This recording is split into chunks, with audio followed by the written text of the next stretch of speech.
Hello, नमस्कार सगळ्यांना. सर्वप्रथम श्री स्वामी समर्थ. तुम्हा सगळ्यांचं स्वागत आहे पुन्हा एका नवीन व्हिडिओमध्ये. मी आहे पायल. माझ्या या यूट्यूब चॅनलवर तुम्हा सगळ्यांचं स्वागत आहे. आणि ही आहे माझी लहान मुलगी नव्या.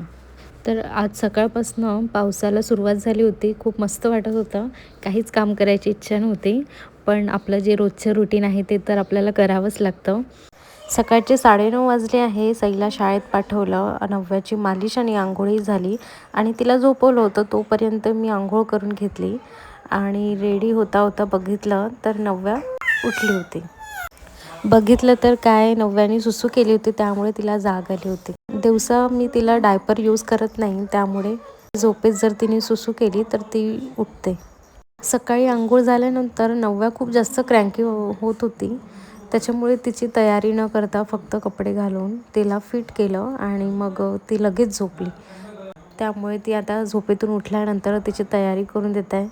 तिला पावडर लावून देत आहे, छान टिक्का लावून देत आहे. डिलिव्हरीनंतर इतकं जास्त बिझी होती की त्यामुळे देवाकडे व्यवस्थित लक्ष देता आलं नाही आणि देवघराची स्वच्छताही खूप दिवसापासून केली नव्हती. तर म्हटलं आज करून टाकते. कारण खूप दिवस जर साफसफाई केली नाही तर एकदम जास्त धूळ बसते आणि ती काही व्यवस्थित वाटत नाही. त्यामुळे म्हटलं चला आज माझ्याकडे थोडा वेळ होता तर करून घ्यावं म्हटलं. इथे नव्या पण छान खेळत होती बाजूला आणि सईला पण शाळेतून यायला वेळ होता. तर म्हटलं आज थोडी डीप क्लिनिंग करून घेते देवघराची. मला वाटते 2 ते 2.5 महिने झाले असेल देवघराची साफसफाई केली नाही. कारण आमच्याकडे कसं आहे ना, बारसं केल्याशिवाय म्हणजे बाळाचं नाव ठेवल्याशिवाय देवाची पूजा करता येत नाही. म्हणजे मला पूजा नाही करता येत, बाकी घरातल्या इतर व्यक्ती करू शकतात. आणि नव्याचं नाव ठेवायला बरेच उशीर झाला होता. म्हणजे 2.5 महिन्यानंतर तिचं नाव ठेवलं होतं. कारण 1.25 महिना जेव्हा लागला होता तेव्हा अधिक महिना आल्यामुळे तिचं नाव ठेवता आलं नाही. सो अधिक महिना संपल्यानंतर आम्ही तिचं नामकरण केलं. त्यामुळे तिचं नाव ठेवायलासुद्धा उशीर झाला. सो तोपर्यंत मला पूजा करता येत नव्हती. मग त्यानंतर मी आता पूजा करायला सुरुवात केली. रोज इतका काही वेळ मिळत नसल्यामुळे मी इतकं डीप क्लिनिंगसुद्धा नव्हते केली. सो म्हटलं चला आज करून घेऊया.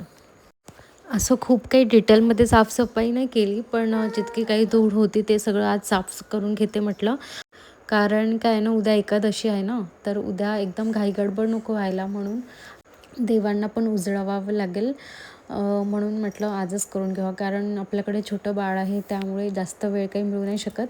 सो म्हटलं थोडं थोडं आधीच करून घ्यावं, जेणेकरून एकादशीच्या दिवशी मला जास्त घाई नाही होणार. आणि जसं थोडं थोडं होईल बाकीचं राहिलेलं सगळं मी क्लीन करून घेईल. आणि नंतर लक्षात आलं की फुलं तोडायचे राहून गेले. तर घराच्या बाहेरच झाड आहे छोटंसं, तिथे छान फुलं लागले होते तर तिथनं तोडून आणले. तर आज खूप दिवसानंतर देवघराची साफसफाई करून पूजा केली तर खूप छान मन प्रसन्न झाल्यासारखं वाटत होतं मला. आणि छान अशी पूजा झाली की घरातलं वातावरणसुद्धा थोडंफार सकारात्मक झाल्यासारखं वाटते. मी अगदी साध्या पद्धतीने पूजा करत असते. देवांना अंघोळ घालते, छान टिक्का लावते, हळदी कुंकू टिक्का लावते, दिवा लावते, अगरबत्ती लावते. अशी साधी सरळ पूजा मी रोज करत असते. पूजा झाली की तुळशीला पाणी घालून हळदी कुंकू लावते आणि अगरबत्ती लावते.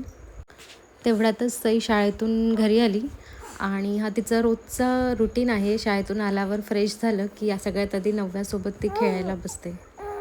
खूप वेळ या दोघींचं असं खेळणं चालू असते. तोपर्यंत माझे काही काम असतील तर ते मी कंप्लीट करून घेते. इथे मी नव्याला औषध देत आहे. तसं तर मी रोज अंघोळ झाल्यानंतरच देते, पण आज जसं की तुम्हाला सांगितलं आज ती सकाळी खूप जास्त क्रँकी होती. त्याच्यामुळे आज सकाळी न देता आता ती उठल्यानंतर देत आहे. तसं घरी 2-2 लहान मुलं असल्यानंतर वेळेचा काही ठिकाणा नसतो. पूर्ण दिवस कसा काय निघून जातो काहीच समजत नाही. त्यानंतर माझं हे एक पार्सल आलं होतं. खूप दिवसापासून ते आलेलं होतं, पण ओपन करायला वेळ नव्हता मिळत. सो म्हटलं चला आज ओपन करून बघूया. याआधी पण मी मागवलेलं होतं हे मला आवडलं त्यामुळे पुन्हा ऑर्डर केलं. चला आजच्यासाठी एवढंच. भेटूया उद्याच्या व्हिडिओमध्ये. आय होप तुम्हाला हा व्हिडिओ आवडला असेल.